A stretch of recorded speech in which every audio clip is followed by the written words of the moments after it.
Okay, Joey. Today we're telling the magical, heart-opening story of The Alchemist. And don't worry, I won't make it confusing. I'll keep it simple, soft, and mystical, but still very English learning friendly. Good, because last time you explained a dessert omen, I thought you meant a dessert like chocolate cake giving me a sign. Yeah, no, not that kind of dessert, friend. So, let's start. There's a shepherd named Santiago. He lives in Spain.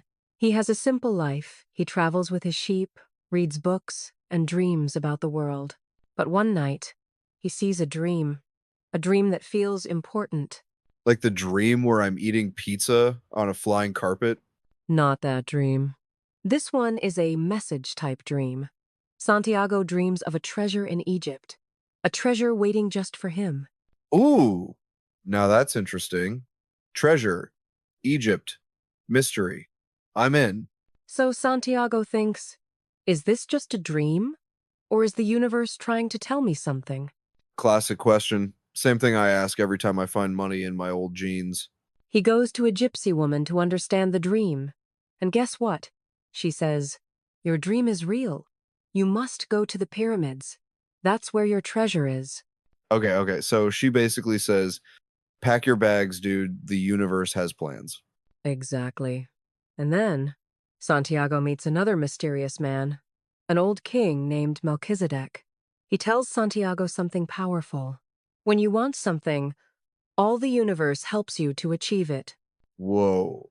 That's like when I want pizza and suddenly my cousin texts, hey, want pizza? Yes, Joey. Exactly like that. But deeper, Melchizedek tells him about the personal legend. It means the thing your heart wants the most, your true purpose. So, like, my personal legend is to eat pizza on every continent. Soft smile. Maybe. Or maybe it's what makes your soul happy. For Santiago, it was finding the treasure and following the dream inside his heart. The king gives him two magical stones, Urim and Thummim, to help him make choices along the journey. Magic stones, treasure, mysterious king. This story is getting very Phoebe. I know. So Santiago sells all his sheep, which was basically his whole life, and decides to go to Africa. He chooses adventure, he chooses the unknown, he chooses his dream. Okay, pause. That's huge. He leaves everything for something he saw in a dream. Yes, because sometimes your dream is more real than your fear, and Santiago knew that if he didn't try, he would regret it forever. All right, let me say it in simple English mode for the learners. Santiago had a dream about treasure. He believed the dream. So he decided to follow it, even though it was scary and he didn't know what would happen. Perfect, Joey. Simple and clear. And that's where Santiago's journey truly begins. Not in Egypt, not in the desert, but inside his own heart. So, Joey, Santiago finally reaches Tangier, a city in North Africa. Everything is new. The language, the clothes, the food, even the air. He feels excited and also a little scared. Yeah, I get that. Like the first time I visited a restaurant where everything on the menu was silent, like hummus this, hummus that, and hummus with hummus. Exactly. Santiago doesn't speak Arabic, so he feels alone. But he keeps believing in his dream. He sits in a cafe, watching people, thinking about the treasure. Then, a young man approaches him and says he can help. He speaks Spanish. He seems friendly. He offers to guide Santiago to the desert. Uh-oh, here comes trouble. Friendly strangers in foreign cities, classic scam energy. Yes, Joey. And you're right. This man tricks Santiago and steals all his money. All of it? Like all? Yes. One moment, Santiago had a dream and hope. And the next moment, he had nothing. No money, no guide, no friends, just himself and his heart.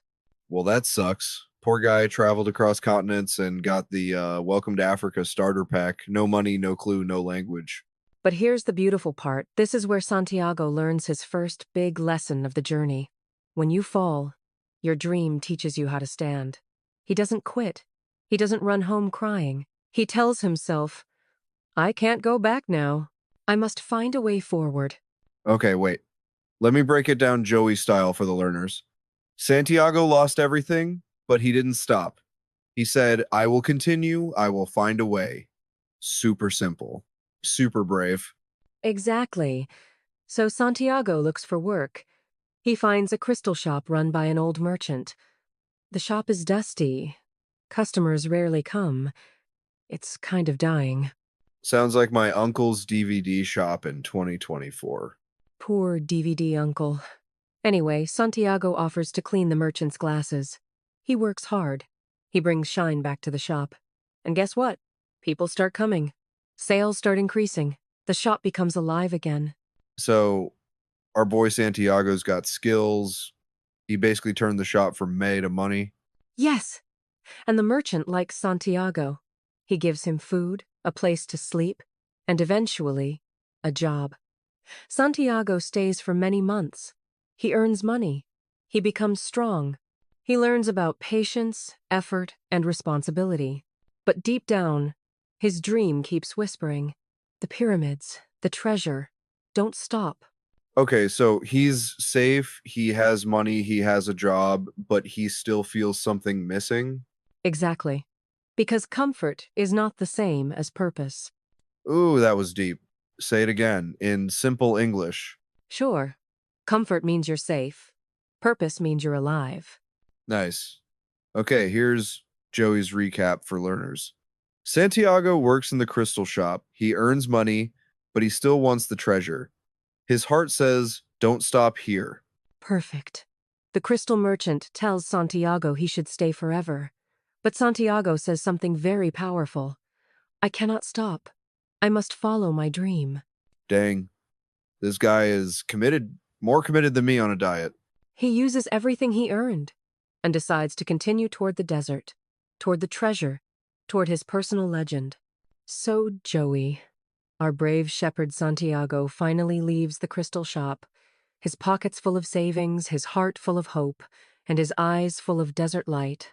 He joins a caravan, a long line of travelers and camels going across the Sahara Desert toward Egypt. Okay, but like, how long is this trip? Because I complain when a taxi ride is more than 10 minutes. Oh, Joey. This journey takes weeks, sometimes months. Long, slow, quiet days. Hot Sunday cold nights. Sand everywhere, basically nature's glitter, but less fun. Yeah, okay. Sounds rough, but also kind of cool. Like a survival reality show minus the cameras. Exactly. During the journey, Santiago meets an Englishman. This guy is very bookish, always reading, always studying, always carrying thick, heavy books. Ah, yes. The I don't talk to humans, I only talk to my books type. Pretty much. The Englishman tells Santiago he's searching for a man called the Alchemist, a wise person who knows how to turn metal into gold and understands the secrets of the universe. Whoa. Uh, Turning metal into gold? Like gold? The shiny stuff? Yes, Joey. Actual gold. But the real meaning is deeper. It's not about making gold. It's about becoming gold inside yourself. Okay. Deep, mysterious, very Phoebe. Got it. The Englishman teaches Santiago about alchemy, about how everything in the world has a soul, and how the universe sends signs or omens to guide us. Santiago listens. He's curious, and he starts noticing little signs around him. The way the desert wind moves, the patterns in the sand, the behavior of the animals. He begins to understand that the world speaks a silent language. So basically the universe is talking just not in English. Exactly. Then there's this one moment Santiago watches two hawks fight in the sky and suddenly feels a strong vision. An attack is coming on the oasis. This is huge. Santiago, the simple shepherd, just sensed a danger nobody else saw. Hold up. He understood the future from birds? Yes, because he was listening with his heart, not just his ears. He tells the leader of the oasis, And guess what? The prediction is true, the oasis is attacked. And because of Santiago's warning, they were ready. Santiago becomes respected, trusted, almost like a chosen one. Wow. This guy is leveling up like a video game character. New power unlocked, understand bird omens. Exactly, Joey. And because of this courage, he finally meets the man everyone is searching for, the alchemist. A strong, calm, mysterious figure who sees through people like glass and knows exactly who Santiago is. Okay. So the boss level character has finally appeared. The alchemist looks at Santiago and says, "You're following your personal legend. That's why I will guide you." And Joey, that's where we end part 3.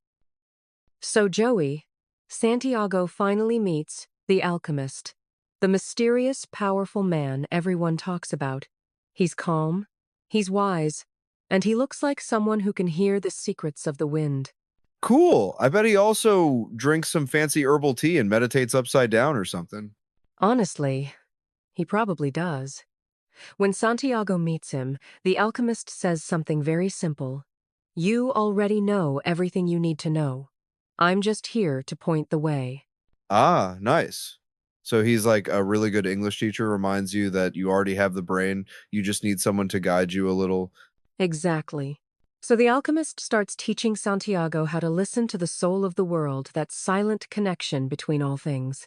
The desert, the wind, the sun, the animals, the heart, they're all talking. You just need to listen. Wow. That sounds beautiful and slightly exhausting. It's actually peaceful. Santiago begins training with him. They travel through the desert together, and every day the alchemist gives him lessons like, "Don't fear the unknown. Your heart knows the way. Where your fear is, your treasure is." Okay, pause.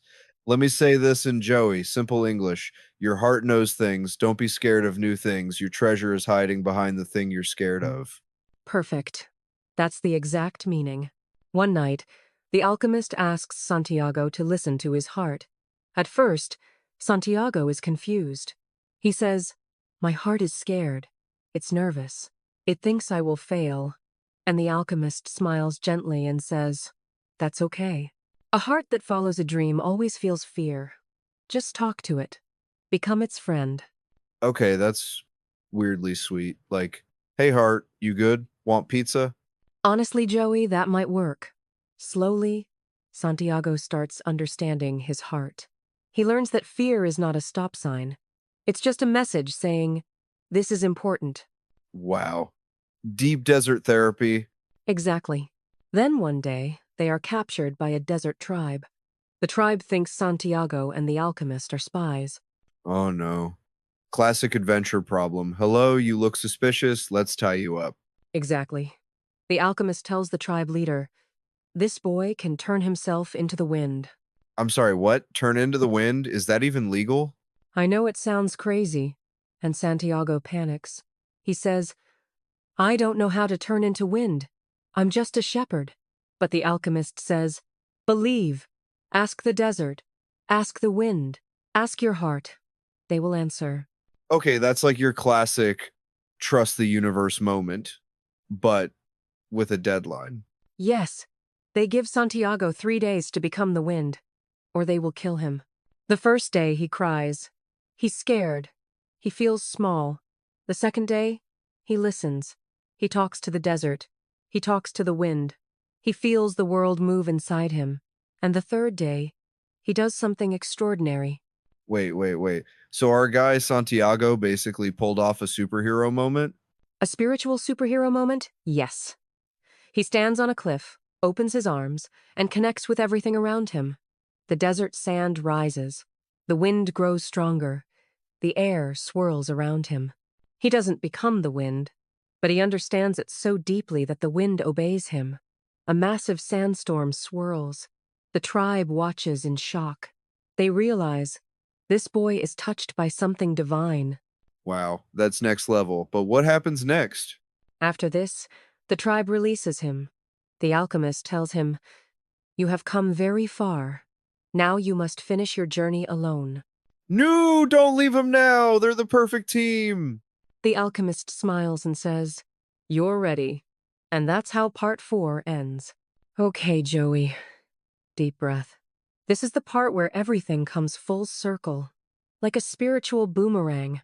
After the alchemist leaves, Santiago continues alone across the desert until he finally reaches the pyramids of Egypt. He has dreamed of this moment for so long, the sand, the stars, the giant golden stones. He kneels down and starts crying. Not sad tears, the, "Wow, I really did," it kind of tears. Oh man. The big emotional release moment. We love that. He digs in the sand, right at the base of the pyramid, where he thinks the treasure is buried. He digs for hours, sweating, hoping, praying. But suddenly a group of thieves show up. No, no, no, no. Not allowed. He worked too hard for this. I know, but life throws tests at you right when you think you've made it. The thieves beat him, steal his money, and tell him to stop digging. Santiago, exhausted and desperate, tells them everything. "I had a dream about treasure here at the pyramids." The leader of the thieves laughs and says, "You fool, I had a dream too. A dream about treasure buried under a sycamore tree in an abandoned church in Spain. But I'm not stupid enough to go across the desert for a dream." And then they leave. Wait, wait. The tree, the church, the exact place from the beginning. Yes, the treasure was never in Egypt. It was always back home, right where he started. I'm emotionally attacked. This is spiritual emotional damage. But in a good way. So Santiago travels back to Spain. His journey has changed him completely. He's wiser, braver, calmer. He returns to the old church where he slept as a shepherd boy. The ground still smells like rain and sheep wool. He digs beneath the sycamore tree, and there it is, a chest filled with gold coins, jewels, sparkling things. He finally found his treasure. This is so full circle, I can't breathe. I love when stories do that. It's like life tying a perfect bow. Exactly. But that's not the real treasure.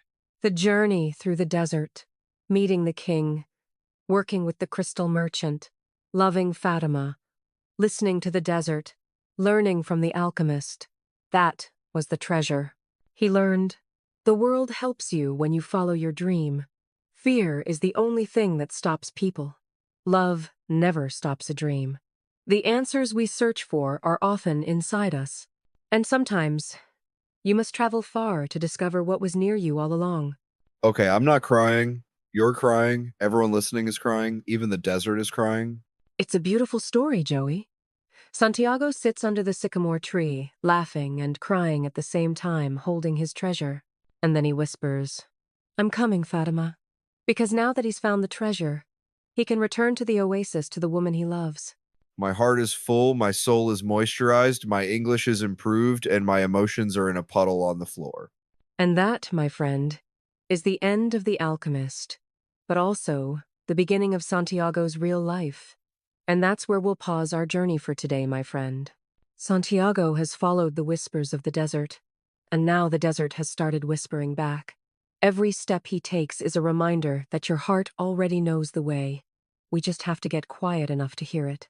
Thank you for sitting with me, for listening, for shadowing every line. I love how you show up for yourself, even on days when it feels tough. That's what makes you different. That's what makes your own personal legend real. So today, before you sleep, do me a tiny favor. Ask your heart gently, what do you want me to do next? And just listen. No pressure, no drama, just curiosity. If you enjoyed today's story practice, come back tomorrow for the next chapter. And hey, bring your English notebook and maybe a little dream of your own. I promise, I'll keep the desert fire warm for you. This is Phoebe, signing off with a big cozy hug. Keep learning, keep dreaming, and keep walking your path. See you in the next episode.